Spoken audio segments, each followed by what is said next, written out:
Welcome back to the Puget Parvy YouTube channel. I spoke with you about a week ago about my, preview of the season, off-season recap, and now we're almost a week into the year, so I figured I would discuss my thoughts so far, both positive and negative, of this Mariners team with such high expectations coming in. I want to go over the Guardian series. It was certainly an interesting one, to say the least, and talk about the beginning of this Yankee series, specific player struggles, specific players that might be impressing right now, and then get out of here. So starting with the Guardians series, part of it felt almost like a playoff series, but at the same time, it also just felt like guards ball. Like if you watched the Mariners in 2022 and, parts of 21, we had chaos ball, and it just feels similar with this Guardians team. You have hardly any star power. You got Steven Kwan and Jose Ramirez, but other than that,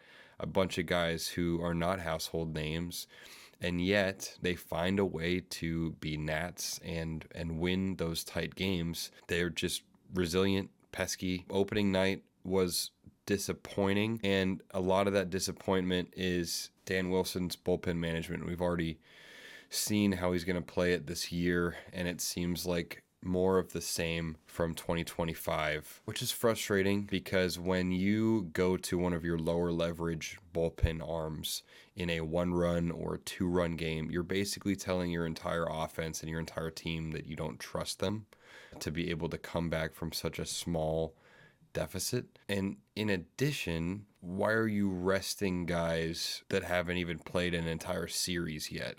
That baffles me the most. Like, I get it if it's the dog days of summer, worried about injury risk, especially the high leverage bullpen guys. So that was definitely a big takeaway. Some moments in particular, not going to Gabe Spire against Steven Kwan, and then in the first game, putting in Legumina in a 1-run game.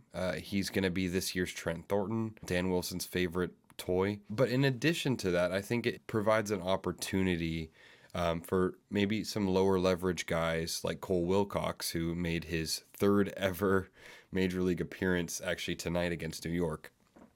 It gives them an opportunity to prove themselves. And Cole Wilcox has been impressive so far.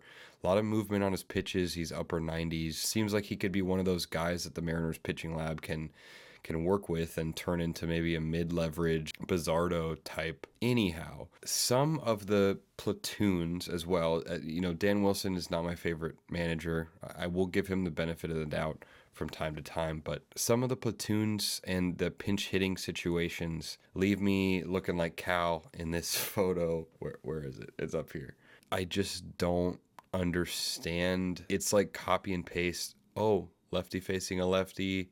Can't do that. Have to have Ryan Bliss come in the game. He's had a little bit of success, but then last year he's injured all year, and now we're trusting him in a high leverage spot to pinch hit. I just don't see it. Not trusting Canzone against a lefty when last year he was pretty good against lefties. The process, the error in process that bugs you about the Guardian series. But at the same time, there's just like this devil magic that this Cleveland team seems to have year in and year out, where they're doing some wicked seance before the season to somehow win 90 games, and they have no business doing it. Chase DeLauder, I mean, I know a highly touted prospect, but 4 home runs in your first 3 MLB regular season games is ridiculous. That's paranormal activity. Got through that Guardian series 2-2, more or less unscathed. For the first month or 2 of the season, being about a 500 team is going to be fine. The Mariners have a way of going on these hot streaks where all of a sudden they've won 10 out of the last 12. They'll have that this year. I'm confident in that. But there are some losses that you can just tip your cap, and some that you're kind of like, this is just malpractice, sort of punting games. Then again, on the other hand, there's a game like tonight against the Yankees, 5-0 loss to the New York Yankees. And this is one of those games where you just got to tip your cap. Max Fried was on his game one of the highest paid left-handed pitchers. This guy is going to go 6 innings. He's going to do damage control. That's what he was tonight. He's got 7 pitches that are all above average. You're just caught in between, like Cal in this photo up here. On the pitching side of things, Logan Gilbert clearly still doesn't have it. But again, sometimes a team just beats you.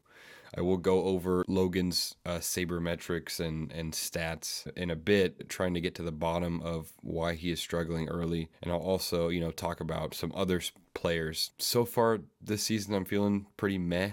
The highs are very high. Cole Young and Luke Raley having a lot of success early. Great to see Brendan Donovan be as advertised right away. And it's almost better that the bottom of the order and our leadoff guy, Donnie, is having success early, and we're kind of waiting for the middle of the lineup to come around. I'd rather have it that way than just, have a black hole at the bottom of the lineup. So let's get into the Mariners offense so far. Now, this data, it's not updated because I think these websites like StatCast and Fangraphs, they update at the end of the day, so after all games have been played. Before tonight's game, the Mariners were 11th in on-base percentage, 22nd in batting average, 8th in WRC+, 8th in hard hit percentage, and 4th in strikeouts. Kind of business as usual. Last year, a lot of hard hit balls, high on base percentage, but we're going to strike out as a team. And Cal and Julio and Naylor have all been the leading cause of this. As far as the pitching side, and again, before tonight, as we did give up 5 runs to the New York Yankees tonight, 3rd in ERA, 4th in strikeouts per 9 innings, and 3rd in fielding independent pitching. So a true stat showing the value, right where you want to be. But that is a team-wide, those are team-wide stats. The real issues we've seen on the offensive side in particular have been Julio, Cal, and Josh Naylor, and they just happen to hit 2, 3, 4 in the lineup. So it's very noticeable when they're struggling. These aren't like counting stats or traditional box score stats, but a few telling things that I wanted to track from a baseball savant. Julio has a 46% whiff percentage. He's like off speed and breaking pitches are blowing past him. His timing is clearly not where it needs to be. I don't know if that's the World Baseball Classic. You get much fewer reps than you would in spring training. I don't know if it's just first half Julio again, but it always feels like this will be the year where he will not struggle in the first half, and that has yet to come since his rookie year. So we'll see if that turns around, hopefully before the All-Star break this year. Julio also at 37% K rate, so he is striking out over a third of the time. And he's just 21st percentile in exit velocity. So a lot of that is the marine layer in Seattle. But, Luke Raley's found a way to hit 3 home runs. Brendan Donovan's got a couple already. So if those guys can do it, Julio can. And also, whiff rate and strikeout rate have nothing to do with the thickness of the air, or at least a lot less to do than the batted ball data. And then Cal, he's right there with Julio. He's 44% whiff percentage, but his strikeout rate is ridiculous. I've seen Yankee Twitter having a field day with this. He lives rent-free after the MVP race last year. Over 50% strikeout percentage for Cal. He's looked completely lost up there. And again, similar to Julio, 94 is getting blown past him tonight in the Yankee game. It's just uncompetitive. And other than the walk-off last night, which was awesome, great to see, he has just looked absolutely lost at the plate. Hoping he turns it around quickly, because unlike Julio, he's not as slow of a starter. And then Josh Naylor, $100 million man, has struggled since that contract that the Mariners gave him. 26% whiff percentage, 18% K percentage, a lot better than Julio, hammering the ball into the ground every time. Unlike Julio and Cal, his exit velocity is just a little bit more pedestrian. He's hitting the ball hard, especially the last couple days, just right at guys or right into the ground. So Naylor, I feel better about so far. I think he's looked less overmatched at the plate. Take all of this with a bit of a grain of salt. It's early in the year, 6 games into the year. So a lot of time to turn this around. But these are the guys that make the big bucks for a reason, and you expect more out of them. Let's go on to the pitching side. So the first turn through the rotation was tremendous. We saw Castillo go 6 strong last night. Emerson Hancock nearly threw a no-hitter. His pitch count just got up there. He actually didn't allow a hit, but came out after the 6th inning. Kirby and Wu all with quality starts as well.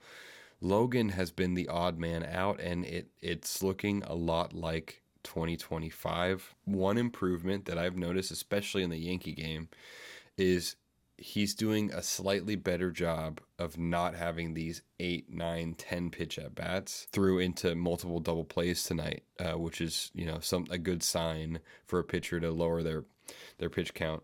And also his expected data is not bad either. His expected ERA based on the batted ball data and spin rate, all these sabermetric stuff that I don't understand. The expected ERA is at 186 and the expected batting average is at 183. The issue is he's getting into 0-2 counts similar to last year, 0-2, 1-2 counts, and he's losing guys, or he's allowing like 5 foul balls per at bat. That's not an actual stat, but you know what I'm saying. And also his breaking ball run value, which is another baseball savant nerdy thing that I couldn't define, but I know that it means a specific pitch's value. Breaking ball run value for Logan is -2. Batters are hitting 500 against his slider.